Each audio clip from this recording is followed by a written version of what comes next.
Ladies and gentlemen, distinguished guests, His Excellency Dr. Caleb Otto, Ambassador of Palau to the United Nations. Special thanks for you, for your moral clarity and your courage to stand up and sponsor this event.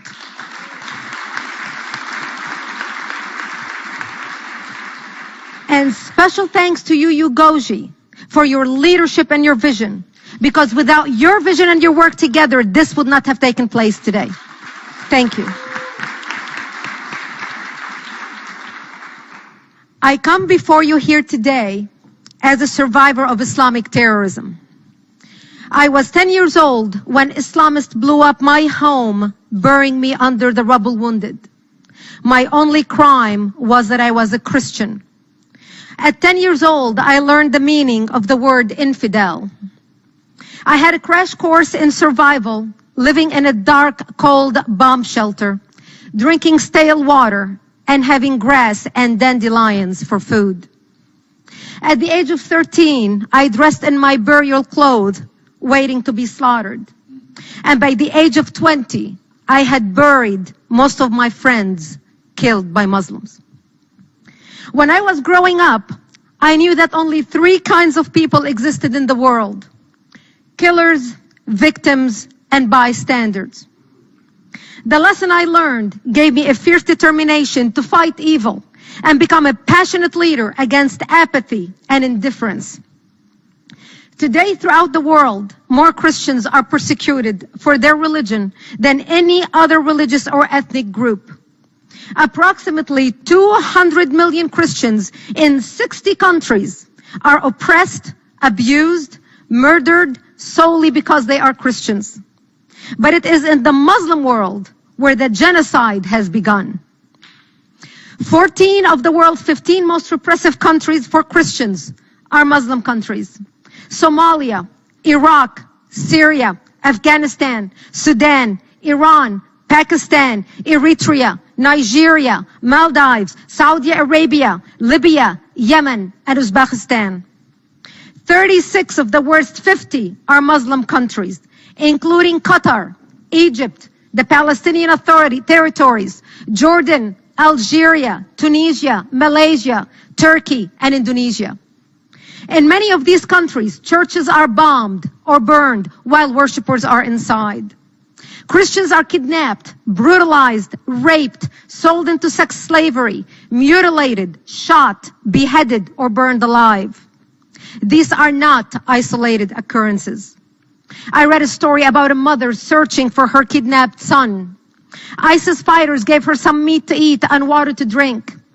When she asked about her son, they answered laughing, "You've just eaten him." I could cite hundreds of examples, each more stomach-churning than the one before. But I'll provide one example, horrific but also inspiring. In Iraq, 4 Christian children, all of them under 15, were abducted by ISIS and given a choice: conversion to Islam or decapitation. The children replied, "No, we love Yeshua," the Arabic name for Jesus. "We have always followed Yeshua." The choice was put to them again, and the children again chose Jesus. All 4 were immediately beheaded. I don't cite this example just for its shock value. I cite it to illustrate a mindset. It is not just a mindset of murder. It is a mindset of extermination, especially in parts of Syria and Iraq. Christian communities that predate the arrival of Islam by centuries are being eradicated. Radical Muslims, whether Sunni or Shiite, are not only killing or driving out Christians, they are systematically erasing every trace of Christian presence. That's genocide. Christians slaughtered by evil feel abandoned by humanity, forsaken by the world's conscience, and rendered dead by the apathy of the United Nations. Almost exactly 100 years ago, on April 24th, 1915, the first genocide of the 20th century began. On that date, the Islamic Turks commenced their campaign of deportation, murder, and starvation against Christian Armenians. Next week, As we observe that solemn anniversary, we should remember the repeated failure of the world community to act against genocide, even in the face of overwhelming evidence, and contemplate what can we do to stop genocide occurring under our watch. The world needs to be awakened to the fact that this is not just a matter of persecution of Christians.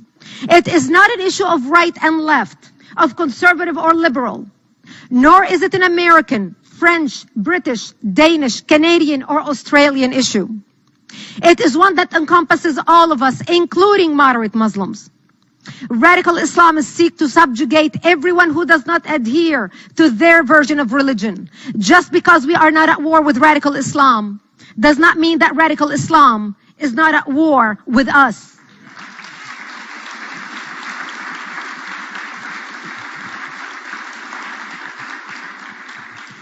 Pretending that war does not exist only ensures our defeat. The consequences of that defeat will be catastrophic for the civilized world.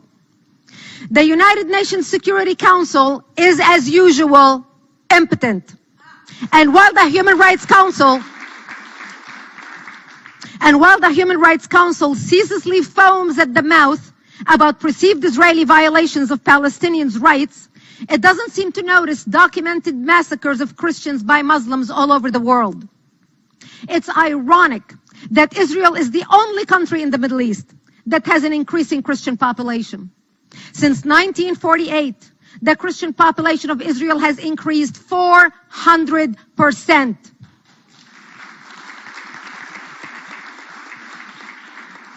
But outside of Israel, Christians are disappearing. At the beginning of the 20th century, Christians represented 20% of the Middle East population.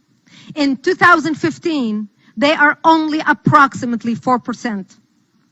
It is time to call evil by its name. Islamic jihadists killing in the name of their religion. It's time to throw political correctness in the garbage where it belongs.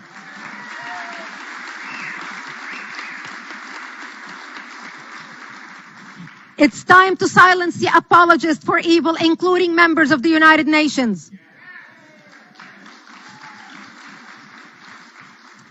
Today, history and faith meet at a single time, in a single place, at the United Nations, to shape a turning point in a world standing on the cliff of the abyss of intolerance, barbarism, and a new age of darkness.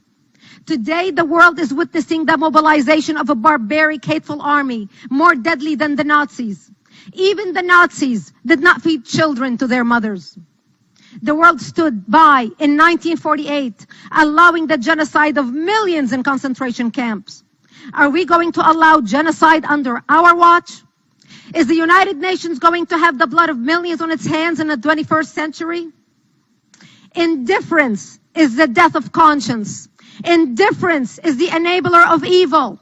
It is the weapon by which millions die, slow, painful death of being forgotten and forsaken by the world, as if they are exiled from human memory. In denying their right to live, we betray our own existence. Tolerating evil is a crime. Appeasing murderers doesn't buy protection. It earns disrespect and loathing in the enemy's eyes.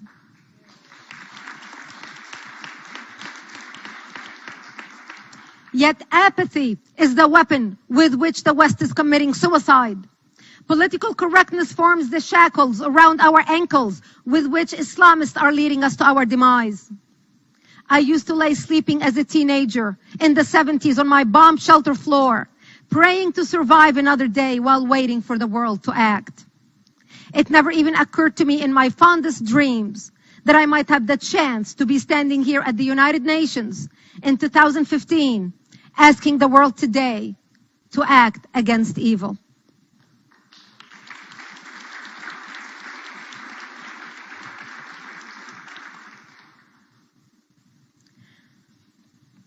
Several months ago, a close friend of mine made a remarkable comment. She said, if we choose to look the other way or choose the path of acquiescence, our grandchildren will demand to know why we didn't take action, and they will have every right to. Ladies and gentlemen, we are witnessing genocide, and we are compelled by simple human decency to act. It requires us to stand up and resist, as nations if we can, as individuals if we must. I, as the leader of ActForAmerica.org, the largest national security organization in America, with chapters in 11 countries around the world, am committed to whatever possible to stand up against evil. Join us. There must be no delay, no hesitation, and no compromise with our purpose to defeat Islamic radicalism. We cannot, we must not stand on the sidelines allowing genocide in our lifetime.